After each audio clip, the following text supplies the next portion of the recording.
네, 안녕하십니까. 김 선생의 서울 이야기를 지내는 강사 김효입니다. 이번 시간에는 망원정, 망원동이란 제목으로 말씀을 드려보도록 하겠습니다. 지금 화면 속에 보고 계시는 것이 마포구 망원동에 있는 망원정이라고 하는 정자의 현판이 되겠는데요. 이 망원정이라고 하는 곳은 이 한강변의 대표적인 정자, 명소로서 이렇게 알려져 있었던 곳입니다. 망원동은 원래 이 조선 전기만 하더라도 성저 심리에 속해 있었던 지역이라고 보시면 되겠고요. 갑오개혁 이후에 한성부, 북서, 연희방에 속해 있게 되었다가 1911년에는 경기도 고양군 연희면 망원동, 그래서 경기도에 속해 있었던 것이 1936년도에 경성부로 다시 편입이 되게 되었고, 오늘날은 이 마포구에 속해 있는 마포구 망원동에 있는 망원정이 되게 됐다라고 보시면 되겠습니다. 지금 이 경주 오부도를 보게 되면 한양, 도성, 박, 심리, 외박 지역까지를 성저심리라고 불리게 되었고요. 지금 표시되어 있는 이곳 망원정도 성저심리에 속해 있었다라고 보시면 되겠습니다. 조선시대 수도 서울의 범위라고 하는 것 자체가 도성으로부터 심리까지를 삼게 되었던 것이고요. 그러다 보니까 서쪽에 경계가 되었었던 것이 성산망원정에서 마포까지 이루어지는 이 지역도 성저 심리에 속하게 되었다라고 보시면 되겠습니다. 지금 표시되어 있는 바로 이 망원정이라고 하는 것이 이렇게 외곽으로 번져 나가면서 한양 도성 내 성저 심리에 망원정이 속하게 되었다라고 하는 것을 확인해 볼 수가 있겠습니다. 한강이라고 하면 오늘날 강북에 도읍을 하고 있었던 당시로서는 바로 이 한강이라는 것이 하나의 중요한 서울의 경계의 역할을 하게 되었다고 보시면 되겠고요. 그 중에서도 조선 초기부터 서강, 용산강과 함께 이 한강이 중요한 하나의 포구로서와 강의 기능을 이름이었다고 보시면 되겠는데요. 이 한강변, 남쪽 변이라고 하는 것은 이렇게 풍광이 좋은 곳이다 보니까 이 지역에 무수한 정자들이 있었던 대표적인 최고의 전망 지역이 되게 될 텐데요. 그 중에서도 이 한강 지역, 지금의 한남동 지역을 대표했었던 것은 제천정과 천일정이었다고 보실 수가 있겠습니다. 제천정과 천일정이라고 하는 것을 비롯해서 이 당시만 해도 46개소의 이렇게 정자가 있었다고 하는데, 한강진 나루터의 임금님이 가장 즐겨가는 곳이 바로 이 제천정과 천일정, 이 두 곳이었다고 볼 수가 있겠는데요. 현재는 실제로 그 많던 정자들은 다 사라져 버리게 되었던 것이고요. 현재는 동쪽에 낙천정과 서쪽에 망원정만 이렇게 복원이 되어 있다고 보시면 되겠습니다.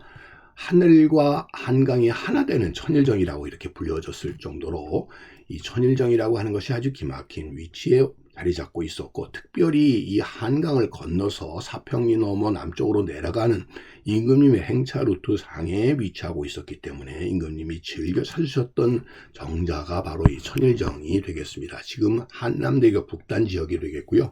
그 서쪽 지역의 제천정도 표지성만으로 이렇게 전해져 내려온다고 보시면 되겠습니다.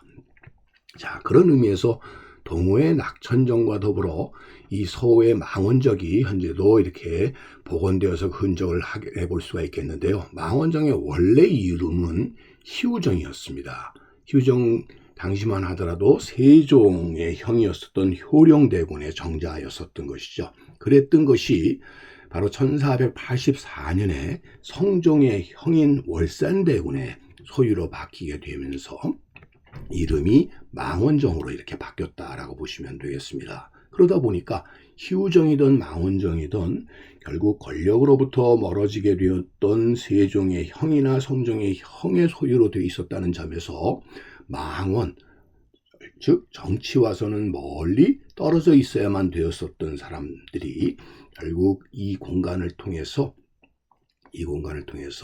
그런 현실로부터 유리되어서 결국 자연 풍광 속에 묻혀 있었던 공간이 바로 이 망원정이 아니었나 싶습니다. 자, 그러다 보니까 망원정이라고 하는 것 자체가 대단히 중요한 명소에 해당되어서 온갖 지도들에 다 이 망원정이 이렇게 표시되어 있었던 것을 우리가 확인을 해 볼 수가 있겠습니다. 자, 일찍이 이 월산대군의 별서였었던 망원정이라고 하는 것 자체가 결국 이 동생을 왕으로 둔 덕에 결국 이런 큰 호강은 할 수 있었을런지 모르지만 그 대신 평생 글이나 읽고 시나 쓰면서 세월을 보내야만 됐었던 그런 하나의 그 당시에 왕의 친형이라고 하는 것이 갖고 있었던 정치적인 입지의 한계를 한마디로 잘 담고 있는 것이 망원정이 아닌가 싶습니다. 자, 이 망원전의 오늘날의 모습을 이렇게 확인해 볼 수가 있겠고요. 월산대군이 남겼었던 이런 식규를 통해서 추강의 밤이 드니 물결이 산오매라 낚시 들이오니 고기 아니 무노매라 무심한 달빛만 씻고 배저 오노메라라고 하는 그의 시를 통해서도 그 당시의 월산대군의 마음을 우리가 잘 엿볼 수 있지 않나 싶습니다. 한편 그 뒤에 연산군도 이 정자를 çok 좋아해서 지금 실록의 기사만 보더라도 많은 이곳으로의 방문이 있었고요. 뿐만 아니라 이것과 관련된 많은 내용들이 담겨져 있어서 이 주변 지역 망원동 일대 자체를 전부 헐어서 이 지역을 그분의 독차지하셨던 그런 기사들도 나오게 되었고요. 나중에는 이 정자의 이름을 수료정으로 정말 빼어난 아름다운 정자로 이렇게 이름을 붙일 정도였었다라고 하는 점에서도 역대 임금들이 대단히 사랑했었던 한강변의 대표적인 정자가 아니었을까 싶습니다. 1925년에 을죽 대홍수 때 이것이 떠내려갔던 것을 1987년에 오늘의 모습으로 이렇게 복원을 하게 되었었다고 보시면 되겠고요. 지금은 강북 강변로변에 이렇게 위치하고 있어서 예전의 망원정의 이런 영광은 되새겨보는 중요한 공간으로 자리 잡고 있는 것이 오늘날의 망원정이 아닌가 싶습니다. 오늘 이 시간에는 마포구 망원동의 유래가 되게 되는 망원정 정자에 대해서 오늘 함께 알아봤습니다.